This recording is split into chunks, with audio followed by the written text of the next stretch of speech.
नमस्कार। आज मैं जिस टॉपिक की बात करूंगा वो न केवल 9 से 12 तक बहुत इम्पोर्टेंट है, बल्कि कॉम्पिटिटिव एग्ज़ाम के लिए भी बहुत इम्पोर्टेंट है। और इस टॉपिक का नाम है determiners.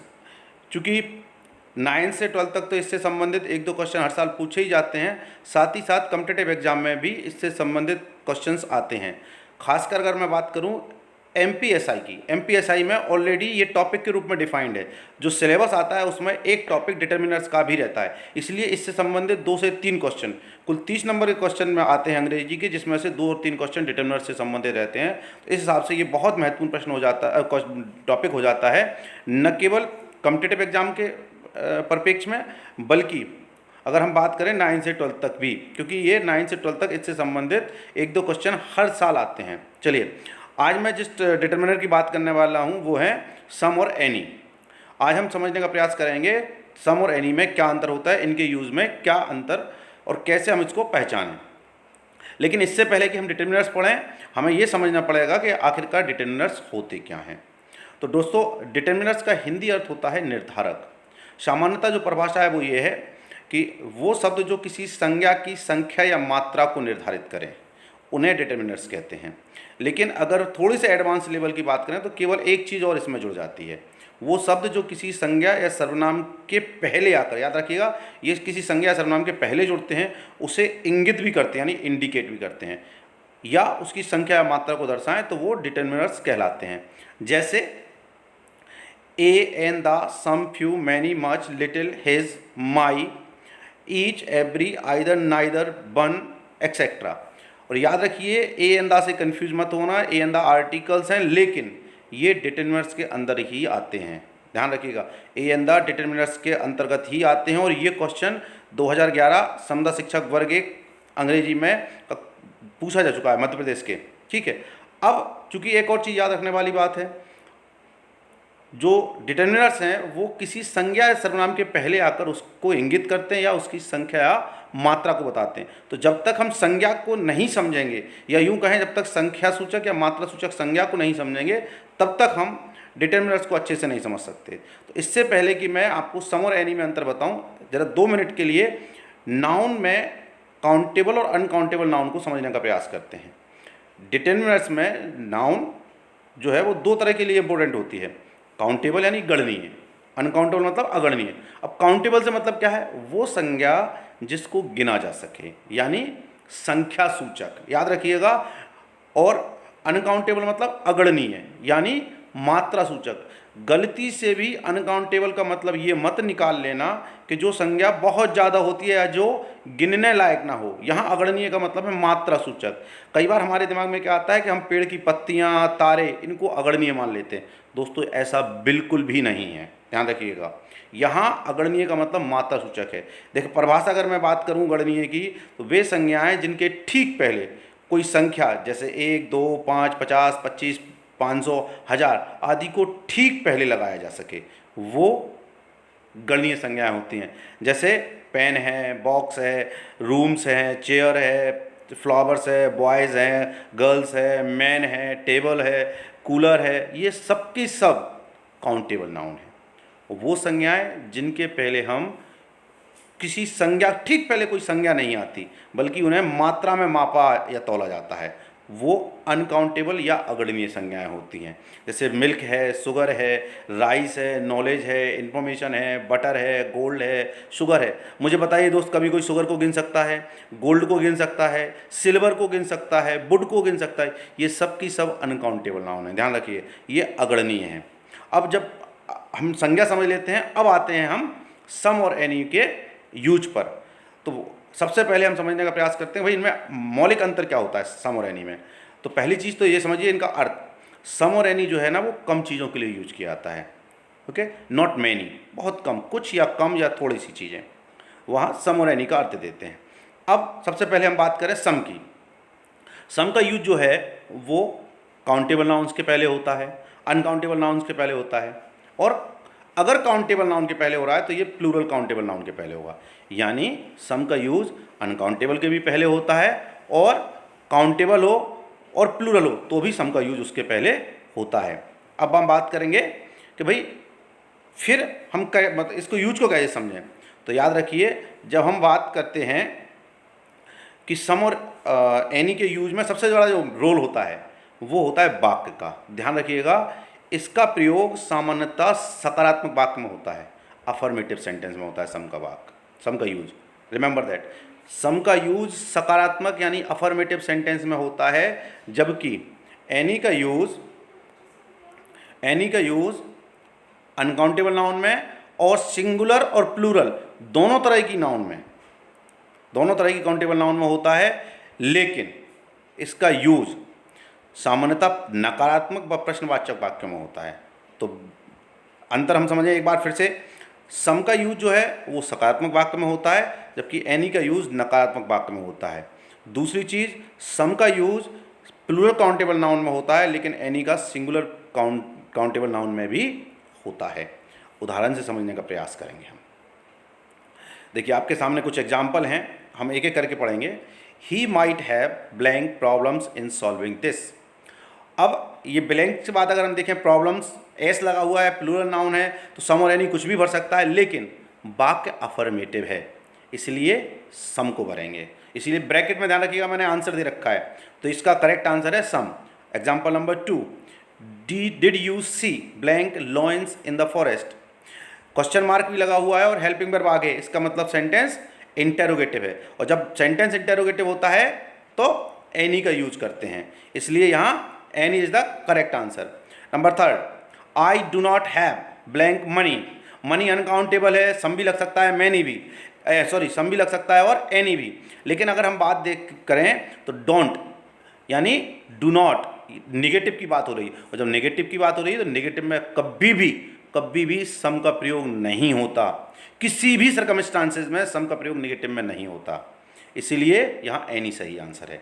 Example 4, there is not, फिर से नॉट आ गया, blank sugar in T. Sugar uncountable है, सम भी लग सकता था, लेकिन चूंकि नॉट है तो एनी का यूज होगा। Example number 5, I will need blank volunteers to finish it in time. मुझे इस काम को टाइम से समाप्त करने के लिए कुछ वॉलंटियर्स मतलब स्वयंसेवक की जरूरत होगी। अब देखिए, वॉलंटियर्स काउंटेबल है, प्लूरल है, सम भी लग सकता था, एनी भी, लेकिन अगर हम देखें वाक्य अफर्मेटिव है, और जब वाक्य अफर्मेटिव है तब हम इसमें सम का यूज करेंगे। उम्मीद है आपको इससे सामान्य से उदाहरण समझ में आ गए होंगे। अब मैं बात करता हूँ थोड़े से लेवल बढ़ा के। देखिए ये जो मैंने 5 एग्जाम्पल बताए वो 9-10 तक बहुत अच्छे से और ज़्यादा पूछे जाते हैं, लेकिन अब मैं जो एग्जाम्पल की बात कर रहा हूँ वो 11th और 12th की बात कर रहा हूँ, साथ ही साथ कॉम्पिटिटिव एग्जाम की बात कर रहा हूँ। ध्यान रखिए कुछ बहुत की फैक्टर जो हमें सम के बारे में याद रखने हैं। Very important fact about the use of सम।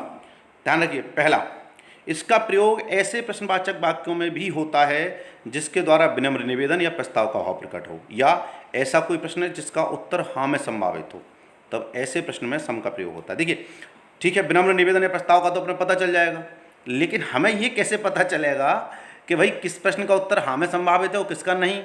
तो यहाँ हमको थोड़ी सी कॉमन सेंस और एटिकेट के बारे में समझना होगा।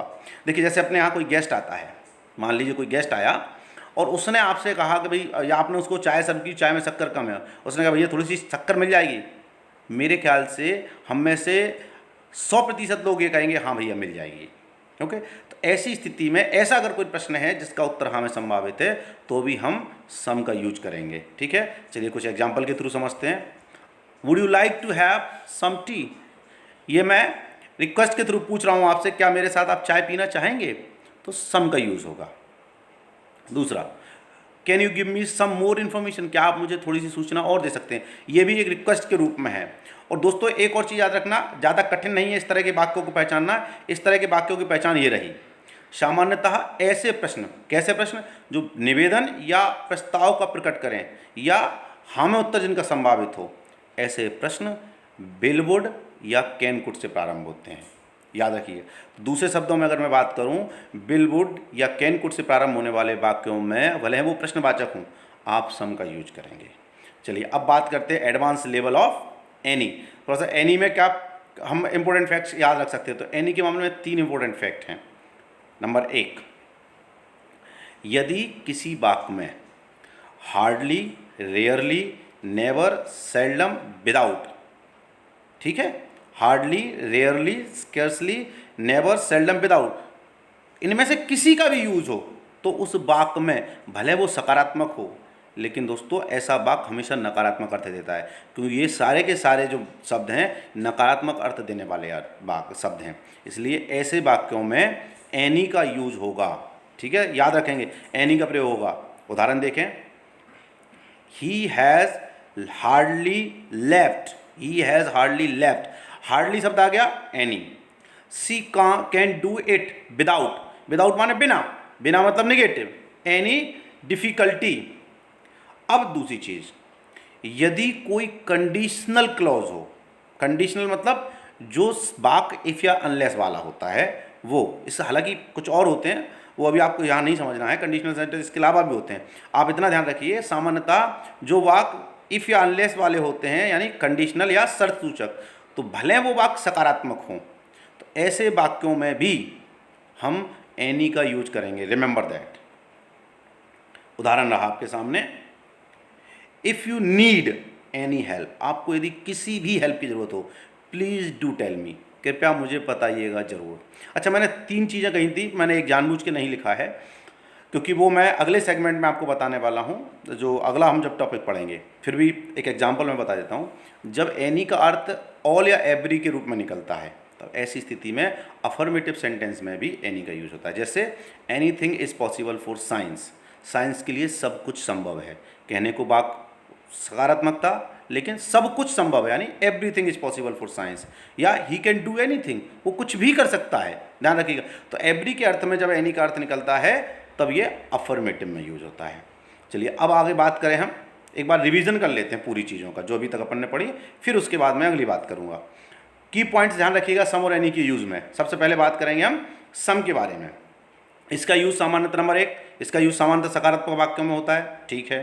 नंबर 2, यदि किसी प्रश्न से निवेदन या प्रस्ताव का बोध हो रहा हो तो ऐसे प्रश्न में सम का यूज होता है। ऐसे प्रश्न सामान्यतः विल, वुड, कैन या कुड से प्रारंभ होंगे।